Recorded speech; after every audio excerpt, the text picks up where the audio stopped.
Welcome to today's webinar, How to Advocate for Opportunity Zone Improvements. And today you're going to learn how you can show your support for the extension and enhancement of the Opportunity Zones policy to congressional leadership.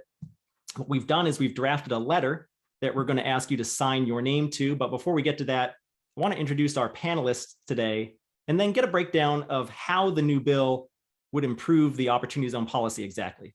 I'm Jimmy Atkinson, founder of OpportunityDB and host of the Opportunity Zones podcast. I'm co-hosting today's webinar with Chris Cooley of OZworks Group. And joining us as guest panelists today are Catherine Lyons, Director of Policy and Coalitions at the Economic Innovations Group, and Rachel Reilly of ACEs and Archers. So I'm going to turn it over to Catherine and Rachel to get us going today.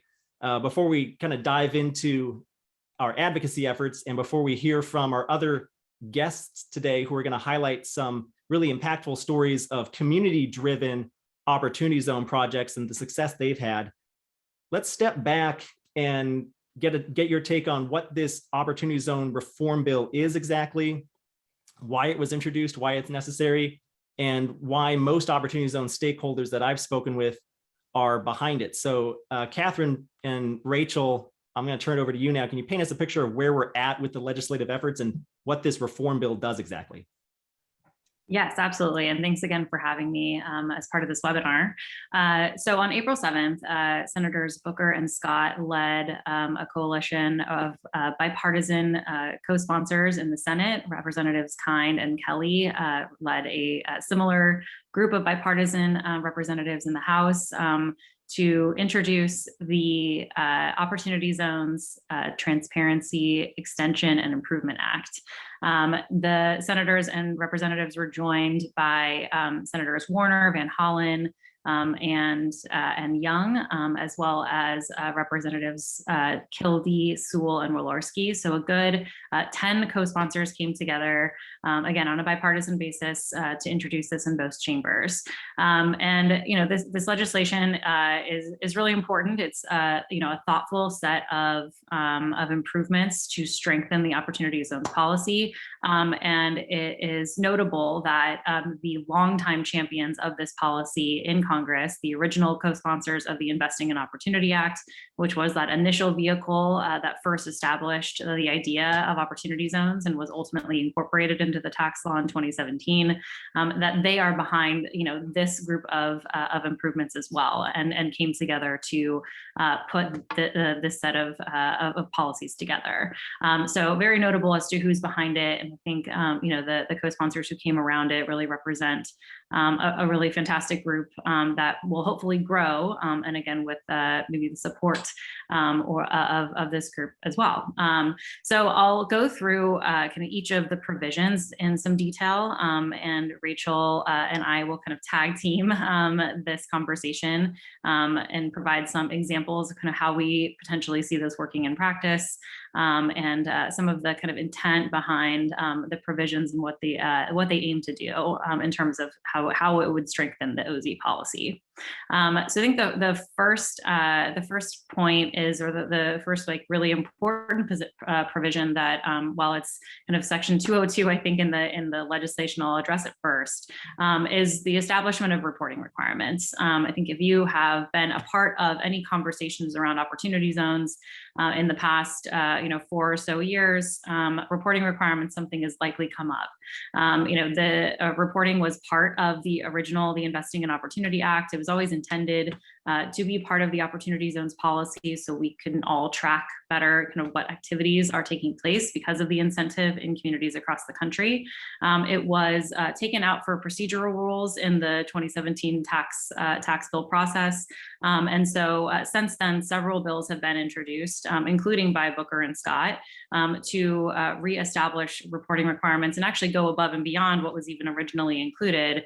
And essentially what the provisions in this bill would do is make this one of the most closely monitored, if not the most closely monitored policy of its kind. So the reporting bill that's actually included in this bill is the Impact Act, which was Senator Scott's bill that he introduced on a bipartisan basis at the end of 2019. So that's essentially been folded into this legislation. And what the Impact Act would do is codify and expand Form 8996 and 8997, so reporting required for both opportunity funds and investors. It would also require an annual report for Treasury to publish an annual report of aggregated information from the collection of that data on those forms, or through the process that's established through this legislation. And I think what's also really notable, and again, what goes a bit above and beyond, I think what most kind of place-based policies require, is it would also require a kind of community outcomes study as well. So on a longer term basis, it would require Treasury in collaboration with other agencies to take a look at the outcomes of opportunity zones as compared to other low-income communities that were not designated as opportunity zones, but would have been eligible, in that 2018 designation process. So it's interesting in that we have almost kind of a natural experiment here in a built-in control group with those low-income communities that were eligible but not chosen. What are those outcomes of those communities versus those who received the opportunity zones designation, and measuring that again on a kind of longitudinal scale. So that report would be issued at the 6th and 11th year after the date of enactment. So that would give us a much better sense of, is this policy accomplishing its goals to improve the economic outcomes and increase economic opportunities, for residents of the communities that were designated as opportunity zones. So, all taken all together, really important, policy to strengthen the transparency and the community outcome measurement around this policy, and something that has generally been called on by a broad and wide group of the champions in Congress, but also by external stakeholders. And I think what's also really important about the Impact Act is that it's, I think, generally accepted by the market as something that strikes a good balance of not being overly burdensome, but yet still collecting really important information to help us assess, how the policy is working and what activities it's catalyzing nationwide. Yeah, the only thing I'll add to that, Catherine, you just mentioned it, but in our discussion with fund managers have taken a look at the requirements here and have said this is not a problem. That was one of the key concerns. We don't want this to be overly burdensome. We don't want to be providing personal identifying information from investors. And fund managers seem to be on board with being able to meet these requirements. And to Catherine's point made earlier, it's going to be really important, especially if we want to see OZs last into the future, even beyond a potential extension, to be able to ground our perceptions of the policy in data as opposed to anecdotes, which unfortunately we too often rely upon today. So that's all I'll add on reporting. Great. That's helpful background. Yeah, the Impact Act, we've had the benefit of having that out in the world since 2019. And so, folks have had a lot of time to take a look at it and even kind of build out some potential models to help meet requirements there if it were to indeed be enacted. And I think that the general consensus, just to echo Rachel's point, is that it shouldn't be too challenging to do. So again, strikes that balance. So the next kind of set of provisions is looking at the opportunity zones map itself and the designations of some of those zones. So it would modify the map slightly in taking a look at zones that currently or according to the latest available data have a median family income of 130% or above the national average, and early sunsetting the OZ designation for those tracts. I'll kind of start out by saying that generally the map is very well targeted to high need communities. This was validated in the GAO report that came out late last year. That found, what our research had also shown is generally that opportunity zones are lower income, higher poverty than the national average, and even more so than the low income communities that were eligible but not designated. So governors on the whole did a very good job of picking places that were aligned with the intent of behind the incentive. But There are a handful of outliers, and a small percentage of tracts were eligible, but do have a higher median family income that exceeds that threshold that's set out in the legislation. And so the legislation would essentially lay out a process by which those zones would be identified and then ultimately early sunset. State executives, though, would also have the ability to replace those zones on a one-for-one basis with higher need communities. And there's additional parts of the process as well. We've heard from states that some mistakes were made in the designation process, true mistakes like, the wrong census tract number that ultimately led to like a battle, a former battlefield or a graveyard or a swampland being designated where there's truly no opportunity for investment. Those would be eligible to be added to the list. Similarly, if state executives wanted to make the case to Treasury that a tract that does have a median family income that exceeds that threshold is really critical to their economic development strategy, or kind of make a similar case. And if Treasury agrees, they could potentially get that tract accepted as well. So there's, again, a kind of lengthy, thorough process that's laid out in the legislation to allow for a kind of refinement of the map and taking a look at, again, a small percentage of the tracts that would be eligible for that sunset. It also lays out rules and guidance for pre-existing investments. So essentially investments that have already taken place in these zones or are planned for these zones, and provides, again, some rules for how those investments should be treated. Essentially, if they meet certain requirements and these investments were kind of ongoing in these zones, obviously, these zones are currently zones, and so should be able to receive the tax benefit if they can kind of show that investment was sort of made or was planned prior to kind of de-designation. Yeah, go ahead, Rachel.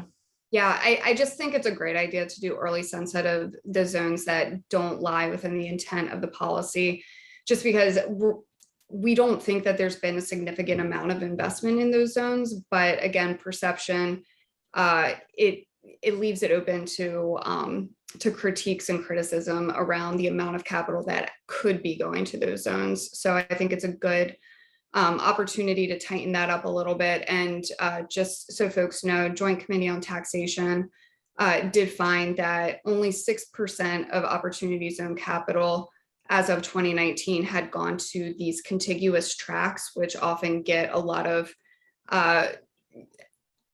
press about potentially being these zones that don't deserve OZ capital, but are instead getting investment. So again, I just think it's limiting the exposure to risk around critique and criticism. And I love that the legislation has in it that designation of new zones will require some community input, because we know that the way designation happened the first time around, some states had an open process, some states had a closed process.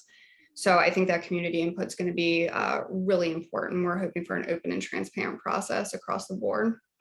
Yeah, great points, especially on the last one. Yeah, trying to kind of take some best practices learned from the 2018 process and apply those to this certainly more limited kind of process that would take place in states if this legislation were to pass.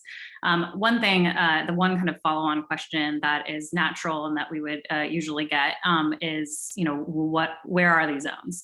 And at this point, it is we don't have a full understanding or a map set yet of like which of these zones would exceed that 130 or meet or exceed that 130% of median family income. And that's because the 2020 census data is the latest available data. Of course, that corresponds to 2020 census boundaries. IRS has provided guidance that opportunity zones will retain the 2010 boundaries, and the map is kind of set and remains so according to those designations. What that means is that we or Treasury or somebody who has the capacity to do this will need to, hopefully a federal agency will need to kind of correspond that 2020 data to the 2010 boundaries rather. So that is it's a bit of a task. And so that's why we don't yet have the information or the full scope yet of the map. But based on previous sets of data, when we've done this, this analysis, it's safe to say that this will be a small percentage of the overall map. In the similar vein of kind of relooking at the map, the legislation also incorporates the Rest to Revitalization Act that was introduced back in last month in March by Representatives Kildee and Ruppersberger.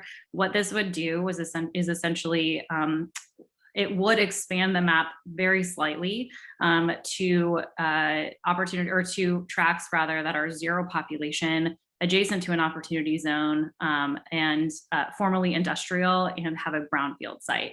It's a lot of criteria, and so because a tract would have to meet all of those, it's a very narrowly scoped addition, to the opportunity zones map, but generally and very much in line with the intent of the incentive to try to bring capital to these areas that could be real anchors of economic opportunity and activity, but traditionally have a really hard time attracting financing because of the brownfield or formerly industrial status.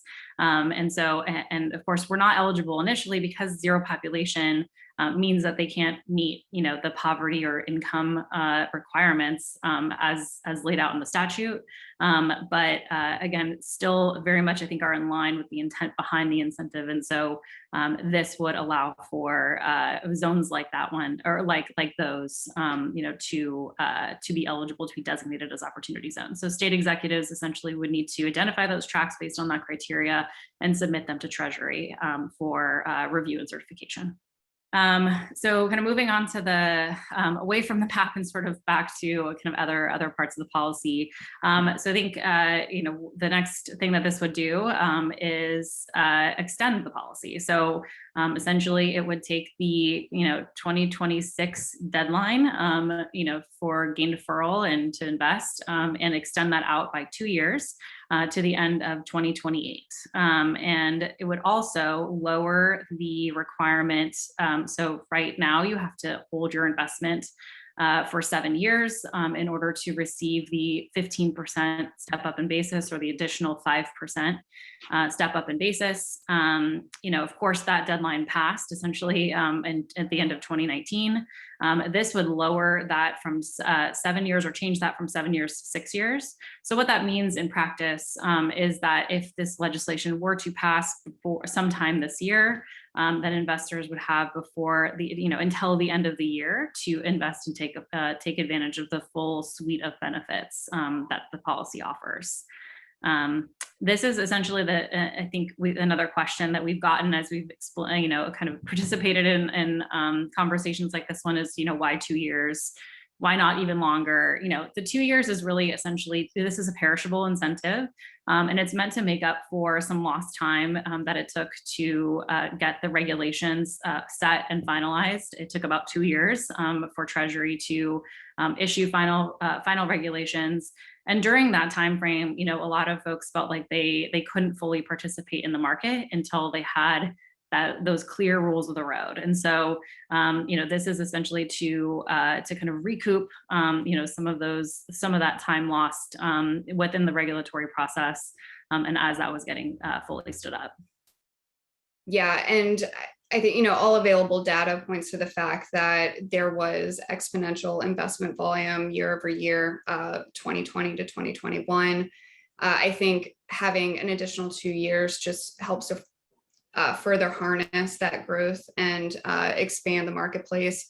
I think it's particularly important for a lot of the communities that launched initiatives and pilots last year or in 2020 to be able to scale and be able to attract that investment so that they feel like they're not coming in at the tail end of an opportunity, that they're actually fully able to realize the benefits of the policy.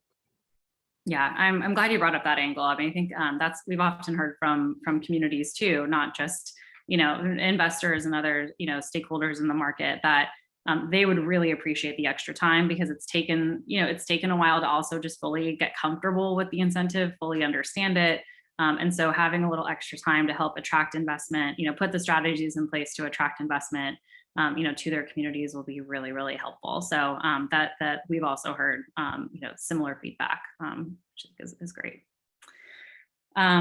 Great. So I think that the next piece, there's only a couple more, so bear with me. I know we're going into a lot of detail here, but I hope this is helpful. So you're doing great. Yeah, keep it going. And we got 2 more, and then we've got a lot more planned for today, but this is important. So make sure everybody is on the same page about what this bill does. By the way, I had a, sorry to interrupt, Catherine, but I had a couple questions in the chat about which bill it was we were discussing. I think some people may have joined later or missed that. So I did post a link to the bill in the chat in case anybody's curious about what exactly it is we're discussing. It's referred to as the Opportunity Zones Improvement, Transparency, and Extension Act. It was introduced in Congress earlier this month, as Catherine mentioned at the top of the show here. Catherine, I'll turn it back over to you for the last 2 points. Thank you. Yeah, sure, of course. So last 2 points are, so establishment of a fund-to-fund structure. And so essentially what this does is modify the definition of a qualified opportunity fund to allow it to be a feeder fund. So essentially an opportunity fund would be able to invest in another opportunity fund, although then that the opportunity fund that receives that capital would need to deploy it, into qualifying property. So it wouldn't be kind of an endless cycle of investing in funds and funds and funds and funds. It would really kind of have that, it would be limited to sort of that one transaction. But what we've generally, and I know Rachel will probably go into this, but have generally heard really, really strong positive feedback on this provision, especially. And the fact that it would do what I think the co-sponsors were intending here, which is to just open up the opportunity for smaller funds, more regionally focused funds that can't take really large investments, but are generally pursuing very high impact projects that again are just kind of scaled to the community that they are working in. It's often hard to attract kind of institutional investors, for that type of a project. And so a fund-to-fund structure, the intent here is that a fund-to-fund structure would allow for more capital to be able to be deployed into funds that are pursuing projects like that. And luckily, the early kind of feedback we've received is that it would indeed kind of accomplish that goal. So Rachel, I know you've heard some of that as well, so I'll turn it over to you to fill in some details. Yeah, as Catherine mentioned, as many of you all know, institutional capital needs to come in at high dollar investments. And further, it often has requirements where it can only be 20% of any given fund. And so, you have an institutional investor that can't come in any lower than 20 million, then you have to lever that up by a factor of 4 or 5. All of a sudden, you're looking at huge funds, and it's hard to deploy small dollar loans or small dollar investments through huge funds. So where I'm seeing this being most applicable really is in trying to get small dollar investments to operating businesses, as well as to do community revitalization work, specifically urban infill projects. So I'm looking forward to that, Catherine. Yes, I think me too. I think this will ultimately be like a really impactful part of the legislation if it were passed. And then last but not least, the legislation would establish a state and community dynamism fund, would need to be appropriated, but appropriated at $1 billion.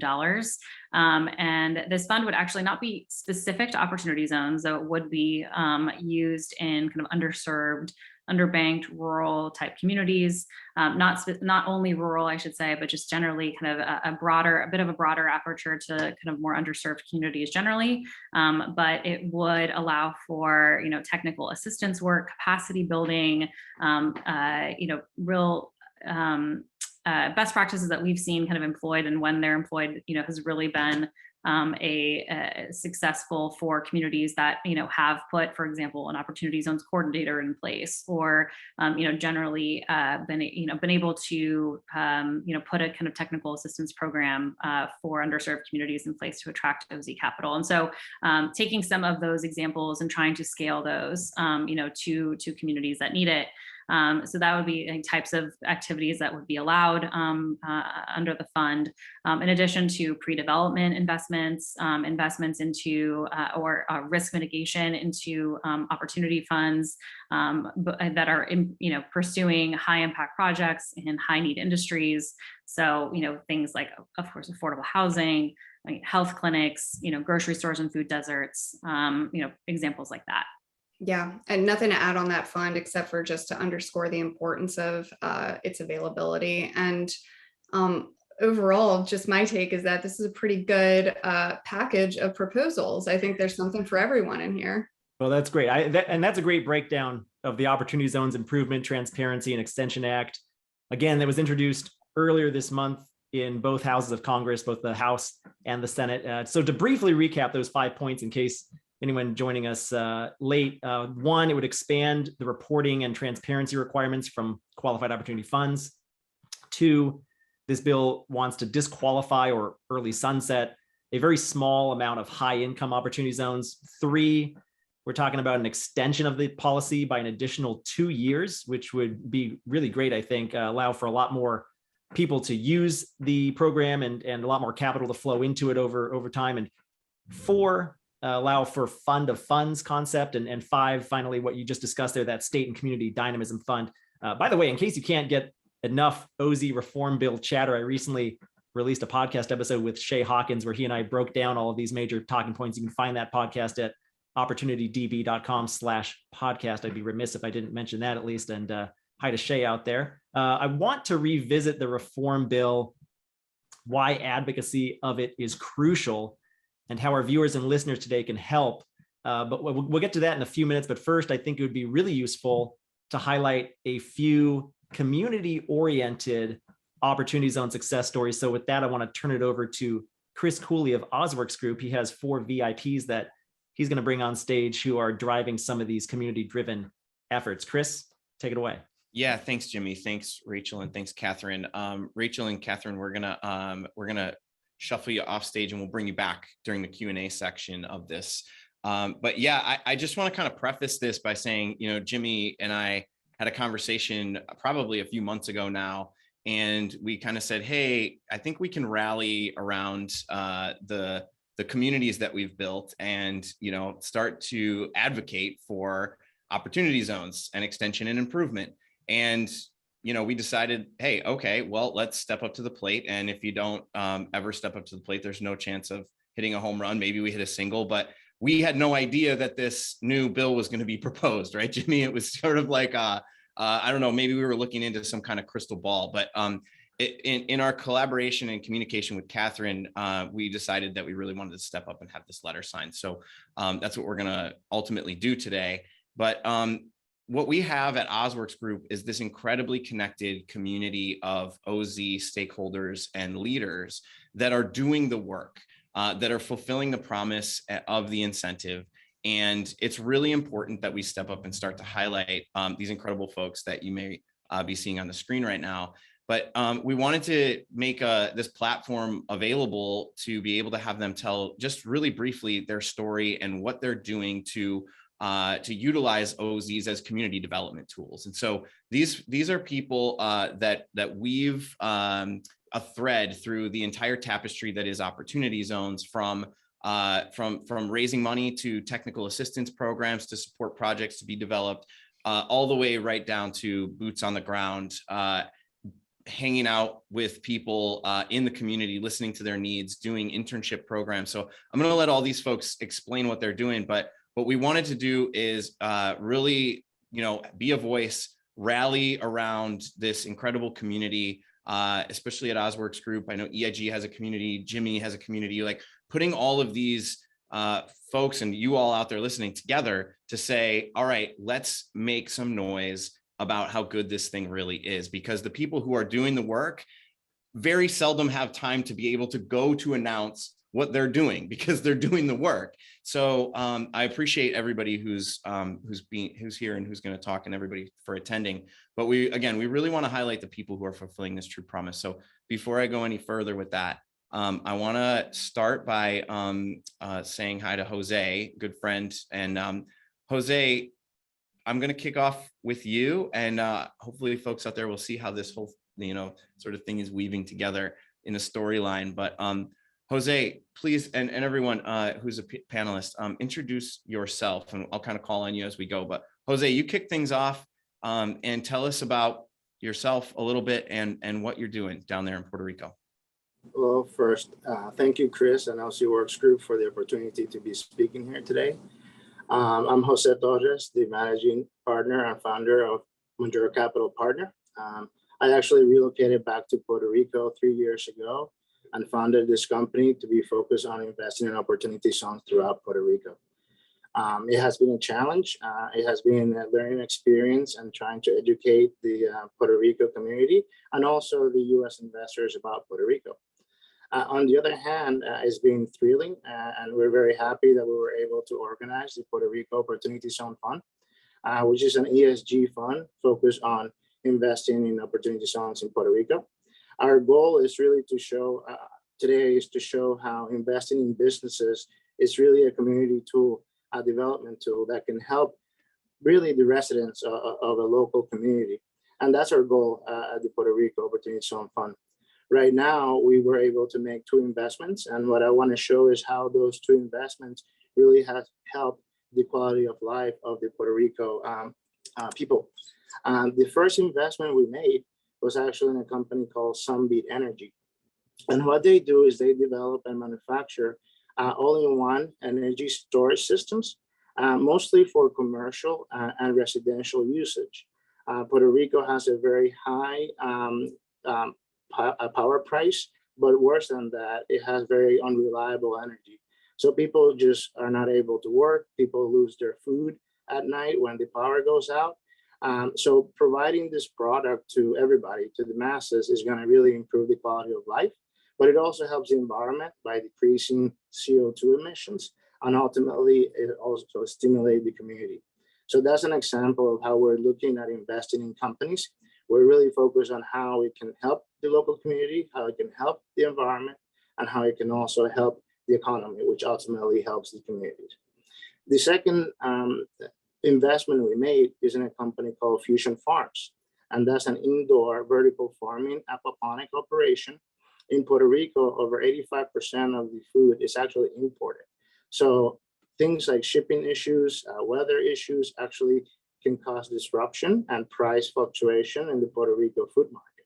So a company that's actually at the forefront of doing indoor farming, and vertical farming makes it more affordable to provide those goods, is actually providing not only resiliency for Puerto Rico and food security, but it's actually providing fresh food on a weekly basis to the community of Puerto Rico. Just to close, what I would say is that this legislation is going to really help what we're trying to do for 2 reasons. Not only all of the changes that were discussed earlier today, but people in Puerto Rico are just starting to really learn about opportunity zones, and the ability for this extension and also the fund structure, I think, will allow more people to actually have an opportunity to look at Puerto Rico and the Puerto Rican community to understand that. So thank you. I'm available to answer any questions later. Jose, thanks so much. And feel free, if it's appropriate and you'd like to put your contact information in the chat. That goes for all the speakers. And so we're going to go from someone who's distributing the funds to someone who's operating a business, and also who I have learned has moved into the opportunity zone where she's making an impact. So Sue, thank you for being here, and please tell us who you are and a little bit about your story. Okay, well, my name is Susan Springsteen. I am the president of H2O Connected, which is the first QOZB in Chester County, Pennsylvania. We're located in Coatesville, and that Coatesville itself has about 13,000 people, 31% poverty rate. There was basically one employer, the steel mill. When steel went bust, so did the town. 9% unemployment rate, and the average median income is about $34,000 a year, which is less than half of what it takes to subsist in Chester County, Pennsylvania. So it's a city with a lot of needs. My business is a technology company. We developed and manufacture a wireless system that can detect every single way your tank toilet is wasting water and running up your water bill.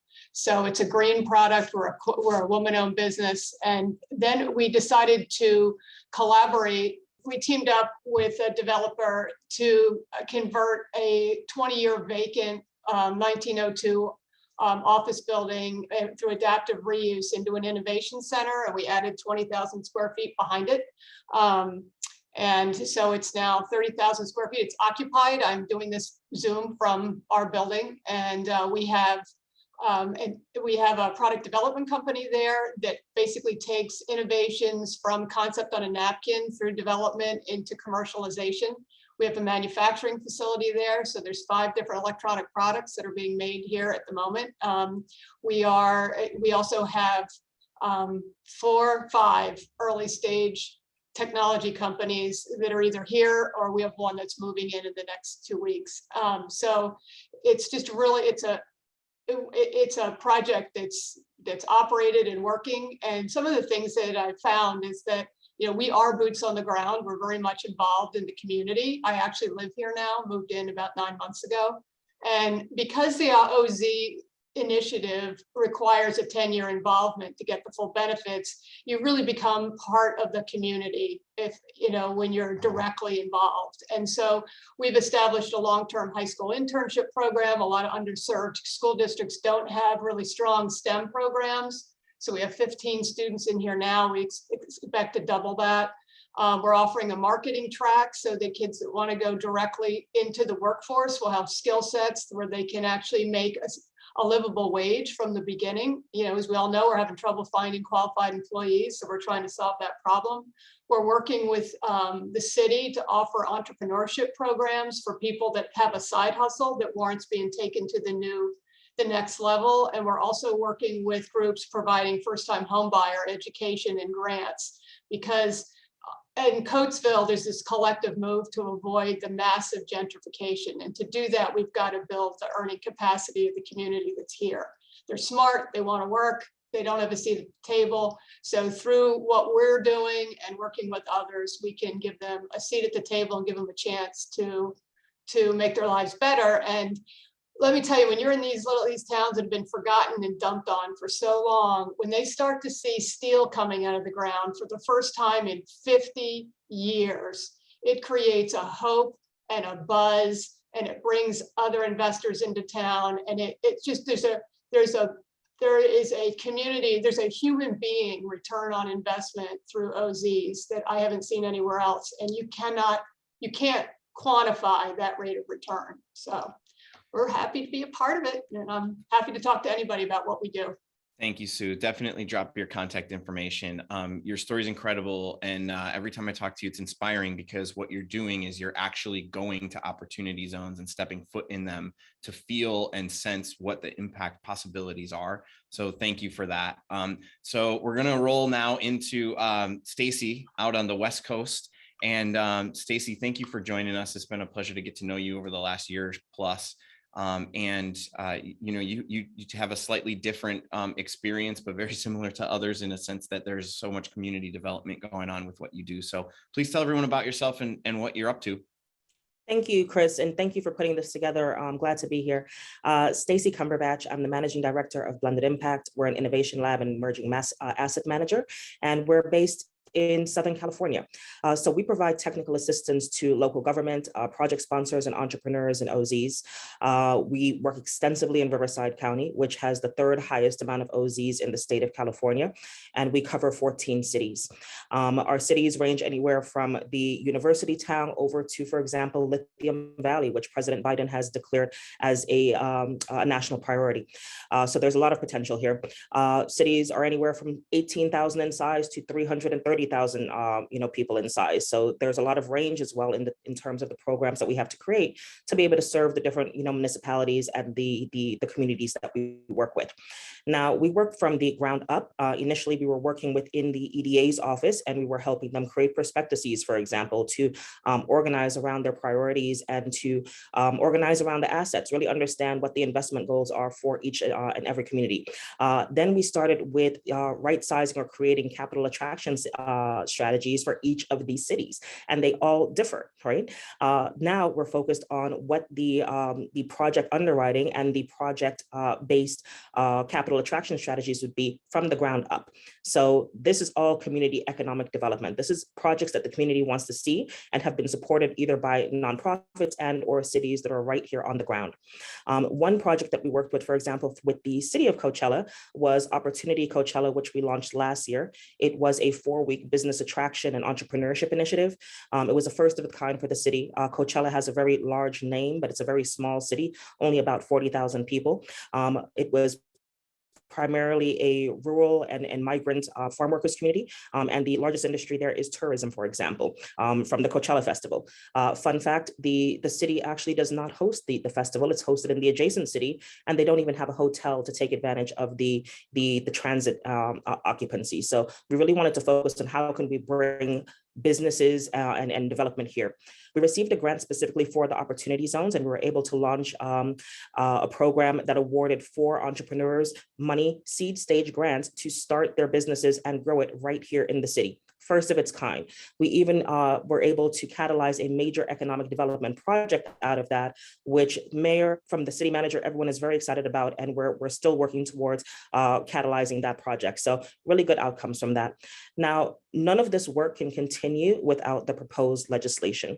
Local officials in each of our municipalities have been laying a lot of groundwork to prepare on catalyze this OZ ecosystem, but the pandemic was a huge blow. Right? So now, to make up for this lost time, this legislation will be crucial, specifically because it provides some things that we need in terms of capacity at the local level, in addition to funding for these projects that are hard to fund. So very excited for the legislation and what it will do and bring for the residents in our area.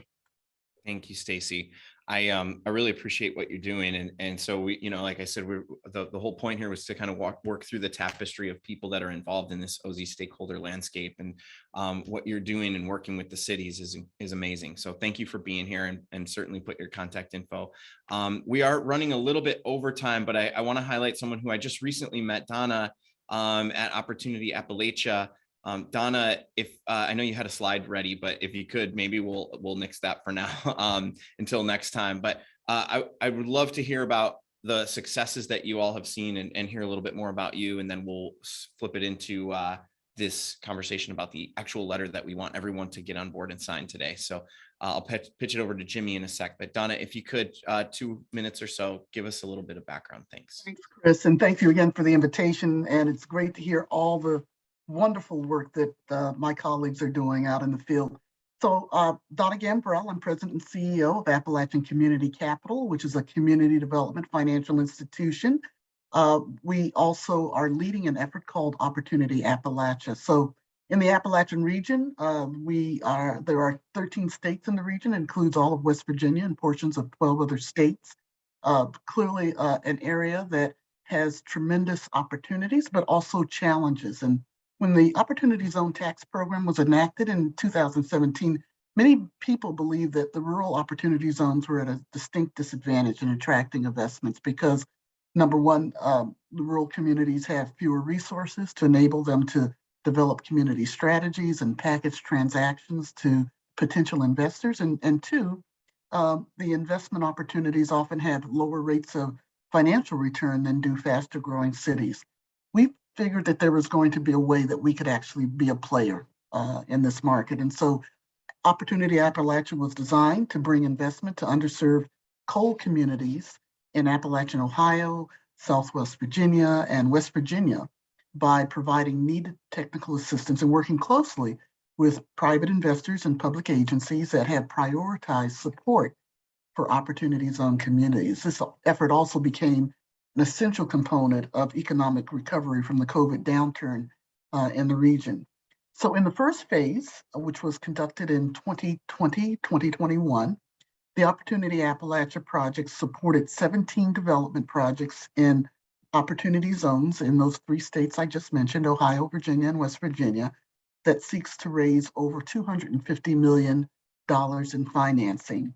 And to date, 5 projects have been identified, financing sources, and either have closed on their financing or are anticipated to close on $42 million in 2022, creating more than 170 jobs in coal-impacted communities. An additional 4 projects are likely to be financed later in 2023 at $140 million or more, resulting in the creation of over 1,000 additional quality jobs. So the cumulative impact of the first round of Opportunity Appalachia is projected at 9 projects, receiving about $182 million in financing and creating over 1,100 jobs from the 2021 project portfolio of 17 projects. You know, we view opportunity zones as one of the tools in a toolbox that can be used to foster community and economic opportunity and revitalize low wealth communities. And we certainly see that there's proof in the pudding in what we're doing with Opportunity Appalachia. So I think you can look no further than 3 projects that we were going to highlight in the slide, but I'll just mention them very, very quickly, Chris. Micronic Technologies, which is in Bristol, Virginia, was a $3 million investment in high growth, award-winning water technology. They received the $3 million. 100% of that came from the Pearl Fund Quality Opportunity Fund. Hotel Swisher, which is in Somerset, Ohio, is a $3.2 million historic boutique hotel, 15 rooms in downtown Somerset, locally owned, supporting tourism and outdoor recreation. $5 million was raised for this multi-state project, which included the hotel with a local OZ investor and a historic tax credit equity investment. And then the Cohen Building in Grafton, West Virginia is a $10 million redevelopment of historic downtown building for use by identified for-profit and nonprofit tenants. We just received word yesterday that they're going to closing in a few weeks. And so when we look at these projects, we know that the projects that are being redeveloped in opportunity zones are having true impact. They are getting to the heart of what community economic development is all about. And we look forward to continuing working with these states and others and making sure that these projects are in place for the communities so that those communities can continue to grow and thrive. Thank you. Donna, thank you so much. And thank you for everything you're doing. I really wanted to be able to tell, at least in a short amount of time, a somewhat complete story of what's happening out there. One of the things that we'll be doing is I want to be able to highlight more of the stories that are coming out of the community and OZworks group. There's just incredible people doing incredible things. So I'm going to drop our YouTube link because we do plan to shoot more of these. And so go there, subscribe and follow. The one thing I do want to say is that nothing has been done or is guaranteed. And, you know, this bill that's being proposed is being proposed and it's not done. And there's a lot of questions coming up. What if, what will, what may happen? But without a collective voice and politicians hearing what is being successfully executed through this incentive, there's no reason to pay any attention to it. So this is my rallying cry, right? And I know Jimmy's going to lead into this letter in a second, but one of the reasons that we came together to do this is that we can be louder collectively. And so that's the point of initiating this dialogue and having this conversation and making sure that as an ecosystem, that us as representatives of these communities can do something to put a voice in front of politicians. So that's going to be my my parting word here. I'll put a link to our YouTube channel. And Jimmy, if you want to introduce the letter, I just want to say again, I appreciate everyone making time to tell their stories a little bit and to be here today to listen to this. So thanks again. Yeah, that was incredible. Thanks, Chris, for bringing those speakers on. And thank you again to Jose, Susan, Stacy, and Donna for sharing your Opportunity Zone success stories. This OZ reform bill would help advance more projects like the ones you just heard from today, but now we need your help. And to that end, as we've been alluding to throughout the course of today's webinar, we've drafted a letter to congressional leadership that we're going to send off next week, and we're asking you to add your name to it. The more names we get, the more impactful our letter will be. We're going to ask you to sign it right now, but the deadline to sign is 1 week from today. So if you're not ready to sign it right now, if you want to read it, mull it over, you don't have to sign it right now, but of course we'd love it if you could sign it right now. So to read the letter and sign your name to it, you can visit opportunitydb.com/letter, And I've also dropped a link in the chat just a minute ago. It's right there if you just want to click that link as well. We have a ton of great questions, by the way. I'm going to bring in Ashley Tyson to help us answer those questions in a couple more minutes. But first, actually, I want to see if Catherine and Rachel are still here. I wanted to bring them back in and get their thoughts. I guess the first question to start us off on the Q&A portion is from me, kind of a leading question. Why is this type of advocacy so important? Why does it matter? Why is it crucial that we all, as Opportunity Zone stakeholders, reach out to Congress in this fashion? Yeah, I'll go ahead and start. I mean, it's just imperative that members of Congress hear from their constituents or about activity that is happening in their districts and states. That is what drives and motivates, their work essentially. And so the stories like we just heard, just incredible stories of how this is working, in the communities in which, those leaders are working, those are the stories that members of Congress and their staff really want to hear. We were just at the Novogradac conference last week and spoke about this legislation on a panel and was joined by Ways and Means Committee staffer, as well as a staffer from Senator Scott's office, both of whom reiterated how important this is. And especially, I think the Ways and Means Committee member or staffer rather, I mean, what he basically said is he has, 30 or so members, that he works with and works for directly, in the House. And what he observes in that role and from that vantage point is that they all need to know more about what's going on, in their districts, and they want to know. They look at this policy and maybe they don't, they're not fully aware of, all of the activity that it's catalyzing, where they're and the potential good it's having for their constituents.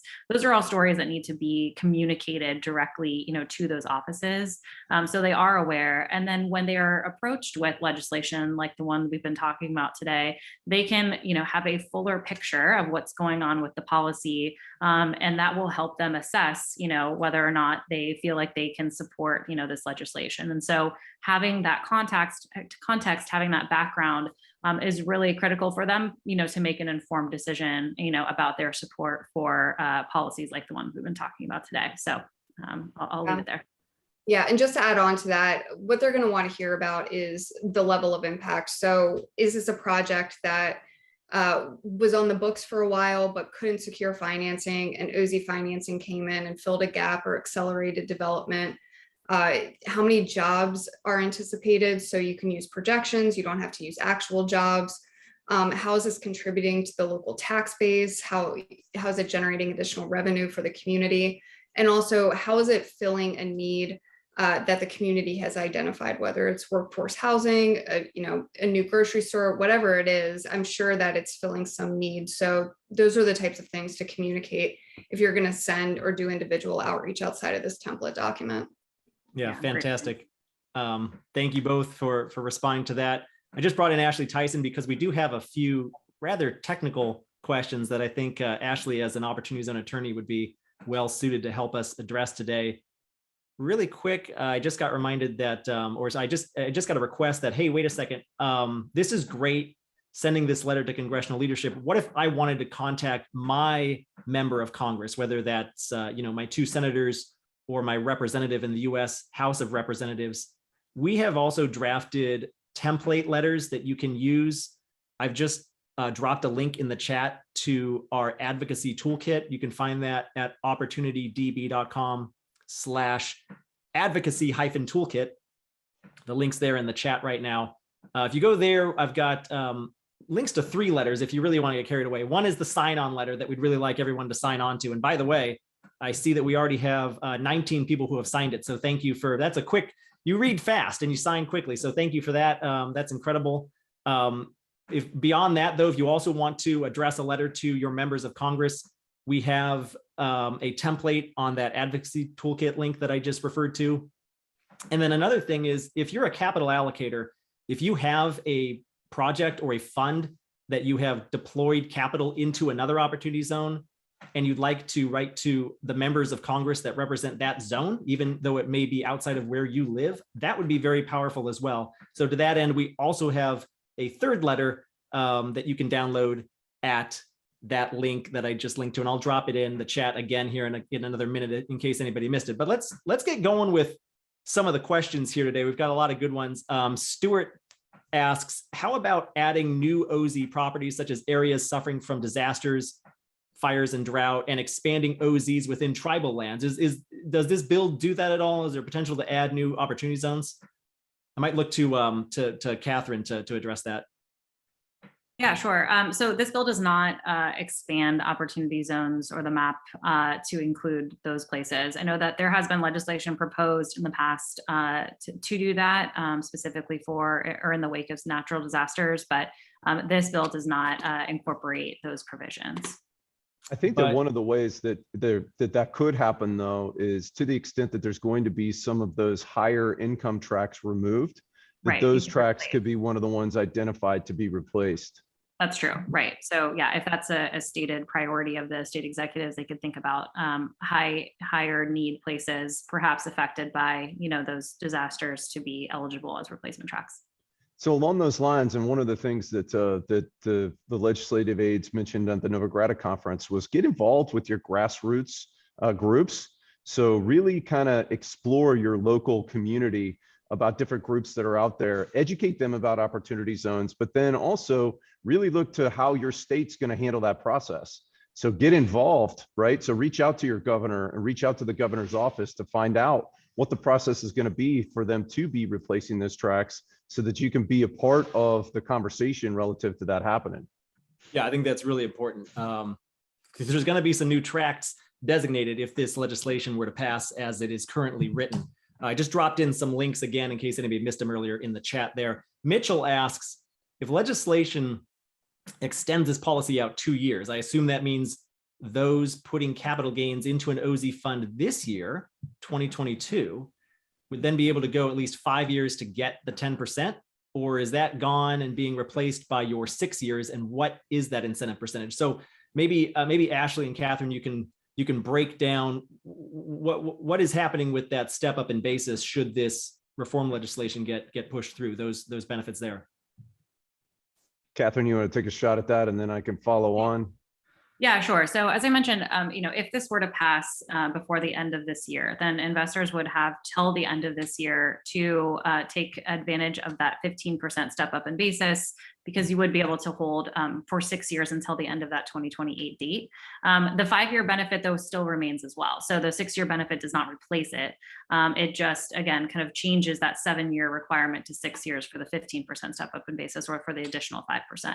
The 10% remains the same. So again, if this were to pass before the end of this year, investors would have before the end of 2023, to invest and receive the 10% step up in basis. Interestingly enough, as well, is that it would also make it so that that anybody that got in, I think, what would that be, prior to 2020, would also then get the 15%, because you'd be in 6 years. Well, I just have to. Well, no, because you would have it to the end of this year. I was thinking about that might be significant as well. But everybody that would be in before 2022 would get the full 15%. That's right. Yeah, someone get Ashley a calculator. I tell you what, or a calendar, right? Or a calendar, yeah. Hey, question here from Andy. He mentions that the president's approval ratings have been really low for many months now, stuck below 39 to 40%. Is there a concern that his widespread unpopularity will actually harm the chances that this bill is passed in Congress? And I guess to that end, I might even add on, when could we expect this bill to get passed in Congress? Do you think it would be passed prior to the midterm elections, or would it be in a lame duck session? I know I'm asking everyone to gaze into their crystal ball here, but Rachel, why don't I pose that one to you first, and then we can hear from Catherine and Ashley. Yeah, I think what we've heard, and I'll defer to Catherine because she's been on the Hill with this mostly, is that this looks like it could be something that could be passed through a tax extenders vehicle. Crystal ball I do not have, so I'm gonna deflect onto Catherine to provide any additional information on that. Yeah, I mean, typically an extenders package usually comes together towards the end of the year. That's when a lot of tax provisions typically expire. And so that's a lot of times the point at which Congress kind of turns their attention to that. So I think that's probably the most likely vehicle that could be, the vehicle in which this could be included. So end of the year is sort of the very, very rough estimate. Again, very hard to predict, but, and, just on the kind of earlier point about the politics of this, I mean, I think this is a bipartisan piece of legislation, and it has really strong, bipartisan, champions in both houses, in both chambers, in the House and the Senate. So I think that goes a long way to showing that this has strong support across the range of kind of political spectrum, and hopefully that lends itself well toward getting included and getting the attention and support of leadership. So that's what certainly we'll be working toward. And I'm going to find this definitive. I'm going to, I don't really have anything extra to add other than, no crystal balls inside of this, but I think it is an opportunity. And I think that opportunity zones are kind of one topic that everybody can agree on. That's actually overall a good thing, particularly if we're adding some of the reporting requirements and the impact things necessary to, to really give us some information about it. So, regardless of when it gets through, I just hope that it does. And that's what we're all here on this call to do, is to make sure that we're spreading the word to try to make that happen. Right on. So by the way, we are at the top of the hour. So if anybody had only blocked off an hour for this and need to hop, I won't hold it against you. Just wanted to be respectful of everybody's time here today. But if you can stick around a little while longer, I know we've got plenty of questions to keep answering here. So I'm going to keep going, but if you have to slip off anybody, please feel free to do so. Won't hold it against you. Jamie pushes back a little bit against the legislation. He asks, private investors, not funds, are very sensitive to increased federal regulation. Why ask for additional reporting, such as how many jobs are created, unless future regulation is anticipated? The number one reason private investors are not doing projects is the lack of faith that the favorable current OZ legislation and rules will hold over time. So Jamie kind of pushes back against this bill a little bit. What are your thoughts there? Rachel, I might start with you. Yeah, I'll push back on Jamie a little bit, because investors are not the ones, basically, no investor information is being collected or reported out. And so any sort of personal identifying information that investors hold dear will not be provided to the public. Going to on the jobs created piece of it with funds, I'm not sure, Catherine, may need to correct me. I'm not sure if jobs created is part of the Impact Act. I thought it was really just high level factors around the number of qualified opportunity funds, where funds are investing, how much investment's being invested in opportunity zones. So maybe jobs created is a piece of it, but at the end of the day, I think that the funds are on the hook for reporting out that information. And so really this should not have any impact on investors at all, whether it's regulatory burden or reporting to the IRS. Yeah, unless they manage their own fund. And then I was just going to say, and to that end, right? I mean, even on the captive, funds, I don't necessarily know that it's going to be that much more onerous. And to that end, I think that this is, this actually, provides an opportunity for those captive funds to, to get their numbers behind their impact. One of the things that I continue to talk to people about whenever I'm on a strategy call or as we're setting up a captive fund is, what's your impact story? How are you actually making a positive impact in the zone? And that this isn't just a racket to try and save you taxes. Obviously, we want to save you taxes, and that's one of the value benefits of the program. But you as doing this and as part of this and as part of a leader in this program, need to be thinking about that. And so this actually allows you to quantify that impact story. And I think that there's going to be a bunch of providers and third-party providers that are going to jump in to assist on doing that. We're certainly working on that on our end relative to helping, folks that are trying to democratize this, this program to come up with a simple way to try to do that. Yeah. And just on the jobs created piece, it feels like a sticking point to me that it's very easy to do projections around jobs created. There's a multiplier that you can use. And so it's not necessarily a head count, especially on large projects. So it shouldn't be too onerous, as Ashley mentioned. Good. Well, let's move along to the next question then. David asks, and I guess I've got a couple related questions here surrounding the dates, and I might have Ashley get his calculator out to see if he can answer these. So I remember what my point was about the dates is that it's basically going to get the people that thought they were only going to get 10% by investing into 2021. It's going to get all of them the 15, which is going to be great. So it would be retroactive then? Yeah, absolutely. Okay. That's a point of clarification. I don't know if it's going to be retroactive. Is it forward looking only, Catherine, or is it retroactive? Well, I mean, it is applicable to all investors. So, yes, it's not only for new investors. But it would be, I mean, you would have to invest before the end of 2022 in order to receive the 15% step. So Tim specifically asks, we do get 15% if we invest before the end of 2022. The answer to that is yes, then. Right. And obviously that's contingent on the policy passing. Right. So, and passing as it is currently written also, which could change over time. So yeah, the policy would need to pass this year. And then if it were to, and again, I know we just talked about an end of the year package. So, potentially there would be a short window of time there to to invest and receive that benefit. Right. So here's a related question from David. The OZ incentive as written, section 1400Z-2 allows you to defer your capital gain recognition until the end of 2026, right? If you've already made investments into OZ funds, would your tax due date be pushed back to 2028?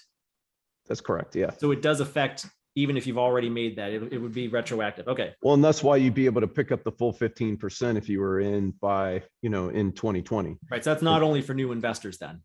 Correct. And so it gives people an extra 2 years to, to continue to make a return on their money and also to figure out other tax strategies relative to what they're going to do with that tax bill when it comes due in now 2028.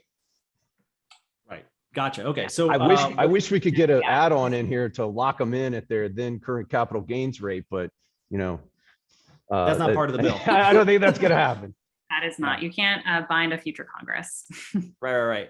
Well, so another question on zones. This one's from an anonymous attendee. This person asks, there are some early criticisms of opportunity zones located near universities where the students bring down the median income, right? Are there any changes envisioned there? Does this bill address that concern at all?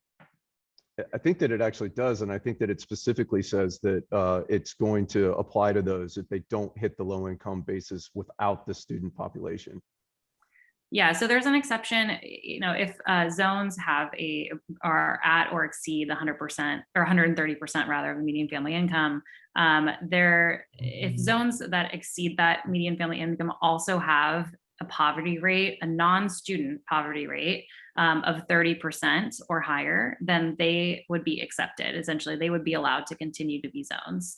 There are zones that have a high median family income, but still also a high poverty rate. And so, those would be accepted. And again, that's based on non-student populations. So yeah, but it doesn't it doesn't have a direct kind of directly address tracks with higher student populations necessarily. So it's not going to eliminate the zones that got in based upon the student population. What you're saying is that that's relative to if it gets eliminated based on, okay, that's interesting. Right. Yeah.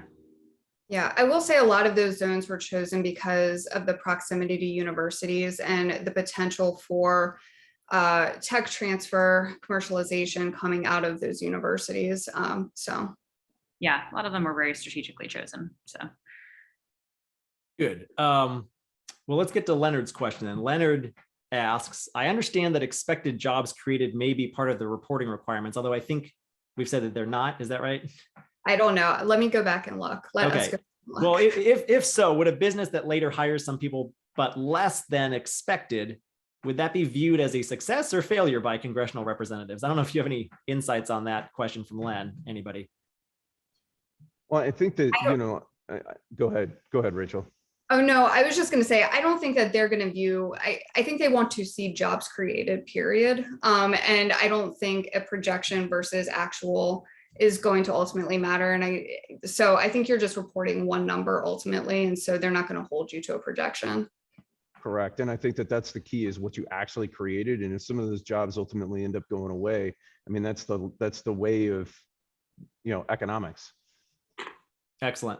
Well, I know we're running over. I do want to go. I want to see if we can go for 5 more minutes. We're not going to get to all the questions. We have too many. And I apologize if we don't get to your question, but we'll try to address it via email offline a little bit later today. I'll try to pass along all the questions that I can. We did get a question in here from Maria. She says, thanks for a great session. She asks about the possibility of assigning funds to local governments for education, pre-development, et cetera. She says it's great and needed. Do you have any insights on whether this special fund will be approved? I think she's referring to the State and Community Dynamism Fund. What are your thoughts on whether that fund will be approved? Yeah, so I mean, it's part of the legislation, but as I mentioned, it would need to go through the appropriations process in order to be appropriated that $1 billion. So again, that would require a bit of a crystal ball, but I think that's sort of that would be a future step once hopefully this passes. Yeah, I mean, I think that would be a required step, though, in the process, is to also go through the appropriations committee and get that fund appropriated, the $1 billion that the legislation asks for. Yeah, and Rachel, I think or Ashley, I don't know if you had anything else to add there. Go ahead, Ashley. Well, I think it's going to be really interesting to see how they actually administer the Dynamism Fund and how they actually roll that out. And once again, I think that each one of us needs to really pay attention to that. And we need to get involved in the conversation and keep our finger on the pulse of how that's happening. And then that's going to allow us to give a roadmap to folks about how they can apply and how we can scale that relative to getting access to it. And so, Maria, I think that that's going to be one of the important things that we all need to do, is to figure out, okay, how is this getting administered, and how can we, really position, governments and that kind of thing that are really doing good stuff to be able to go and grab that. Yeah, and to Ashley's point, I think communicating early is really important, especially for folks who have been involved with opportunity zones at the ground level for a few years now. At this point, being able to communicate to your governor what is needed in the field in order to deliver high impact projects, whether that is actually pre-development, credit enhancement, whatever that is, or if there's a new initiative or an initiative you want to scale through technical assistance, capacity building money. Just communicating that now, I think, is important, so that it's not an afterthought should the funds get passed. So to that point, right? So Ed Knight has this question about how he gets how he can get his project out to a fund. That should specifically be one of the things that gets dialed in relative to a process here, right? With technical assistance and guidance and that kind of thing to facilitate those kind of interactions. And I think that we've got a real big opportunity there to do so. Yeah, let's have Ashley connect with Ed offline after the show today. Then we got time for 2 more questions. So, question here from Clay. He asked, to the point concerning incentivizing investments into rural opportunity zones, what are the panel's thoughts on how the bill can be amended? I don't think we're going to amend the bill, but what are your thoughts generally on providing additional tax incentives for rural zones? Yeah, I think this is where that state and local dynamism fund really comes in, and having governors target, whether it's through, potentially financing that helps drive investors to those places, to rural communities. That's, I think, the quickest point from A to B in getting more money to rural places. And go ahead. Oh, sorry. I was just going to say that rural is actually called out as the kind of prioritized, as one of the criteria for a prioritized place for the fund to be sub-allocated to. So as part of what we're doing here, and we're getting involved in the grassroots, we're going to political meetings, and we're working with our respective, elected officials. We need to be communicating with them the value of them getting involved at a state level relative to additional incentives. So the states that have done that have been extremely successful. So like Ohio passing an extra 10%. And if you can, effectively lobby for that as it relates to the rural aspects of your state, I think that that's going to be one of the things that can further set you apart, and specifically getting them to tap that dynamism fund so that way they can marshal the resources of all of the collective agencies that are out there. So get people working as a team, tap all of the available resources, bring those to bear, and then that's going to make the rural deals way more attractive. Fantastic. Let's do one more question here. It's from Charles. He asks, I assume that you would like us to push others to sign this letter. Yes. Who else would you like to sign it? Municipal officials, community leaders, financial lenders, and developers? Who should we try to get to sign this letter? Rachel, Catherine, Ashley, what are your thoughts on who we should reach out to? Yeah, I'll turn that over to Catherine just on advocacy strategy. Yeah, I mean, I think, if the congressional staffers were here today, I think what they would tell you is just hearing from a real, diversity of stakeholders, in the market, from community leaders, from folks who are actually and actively, pursuing opportunity zones deals in these communities, and other people involved, in making the market work. I mean, those are all important voices that I think, congressional leadership, the champions of this legislation, that's, all voices that they are eager to hear from. So again, not to speak for them directly, but I think I can say that on their behalf, is that, again, hearing how this policy would impact your work. Again, the types of stories that we heard sort of in the middle of this webinar about how this legislation has the potential to kind of further, make this work even more effective. Those are the kinds of stories that I think are important and for congressional leadership and champions to hear from. And that's the kind of that's definitely really helpful for them to hear as well as how it could potentially be even further refined. Again, I think we have to be somewhat mindful of kind of the scope of the legislation. This is the provisions that were included, is what has bipartisan support. But if you take a look, for example, the conversation about how the fund is going to be operationalized, if you have ideas about that, I think that the congressional co-sponsors here are very open to additional feedback as well. So again, I think if they were here, they would say that. So I'll sort of be their voice on that a little bit, if I can stand in. But I do think that they're eager to hear from again, market stakeholders, not only about support for this, but also if you have ideas for how it can be further refined, to hear that as well. So I'm going to round that out, Jimmy, and I'm going to say that the greatest thing about America is that everybody has a voice, right? So literally, this is everybody that can vote, right? I mean, that's who we need to sign the letter, because that's who this affects. And I think that that's the greatest thing about this country that we live in. Yeah, hard to disagree with that, Ashley. Well, I think we'll cut everybody loose there. We went 18 minutes over. Sorry for keeping you so long, but there was a lot of great discussion here today. Again, if you want to view the letter that we're going to send to congressional leadership, you can find that at OpportunityDB.com/letter. We also have an advocacy toolkit with links to more letters that you can sign to your members of Congress. And you can find that link in the chat. I'm going to email everybody a recap of this webinar in the next day or two here, and we'll have the recording available as well. So for Chris and Rachel and Catherine and Ashley, I'm Jimmy Atkinson. Thanks for joining me today and being a part of today's webinar. Thanks, everybody. Thanks, everyone. Thank you. Cheers.